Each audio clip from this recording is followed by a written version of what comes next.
Hello pet lovers. 'దూకుడు' సినిమాలో ఒక డైలాగ్ ఉంది భయ్యా. అదేంటంటే, మా నాన్న ఎప్పుడూ చెప్పేవాడు, కళ్ళున్నోడు ముందు మాత్రమే చూస్తాడు, దిమాకున్నోడు దునియా మొత్తం చూస్తాడు. కానీ మా నాన్న ఏమన్నాడంటే, నీ చెయ్యి ఎప్పుడు తిన్నంగా ఉండదు, ఎప్పుడు ఏదో ఒక వెధ పని చేస్తూ ఉంటావని.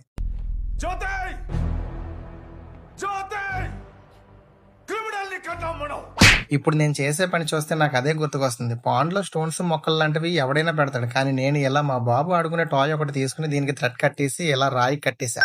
అలా కట్టడం లేదు, ఈ చెర్రీ గాడు అక్కడే సెటిల్ అయిపోయాడు. సారీ, చెర్రీ అంటే ఎవడో కాదు, ఈ వైట్ రెయిన్బో ఫిష్ గాడు. వీడికి చెర్రీ అని ఒకరు నామకరణం చేసేసారు. సో అలా ఈ థ్రెడ్ పట్టుకుని అక్కడే సెటిల్ అయిపోయాడు. ఇక మన ప్లెకో ఫిష్ కి అయితే ఫ్లూటో అని నామకరణం చేస్తారు. మేబీ గ్రహాలన్నిటిలో ఇది లాస్ట్ ఉంటుందని వీడికి ఆ పేరు పెట్టారనుకుంటా. ఎక్కడ ఉన్నాడో వెతికితే కానీ కనిపించడు. వీడికి కూడా ఈ ప్లేస్ నచ్చేసినట్టుంది. ఇక వీడు కూడా అక్కడే సెటిల్ అయిపోయాడు. మిగతా వారికి కూడా నామకరణం జరిగింది, కానీ వీడియో లెంత్ అవుతుందని చెప్పట్లేదు భయ్య. సో నెక్స్ట్ వీడియో కోసం వెయిట్ చేయండి, అప్పుడు ఖచ్చితంగా చెప్పేస్తాను. ఇంకా లాక్కండి తెగుద్ది. నాకు అదే అనిపిస్తుంది.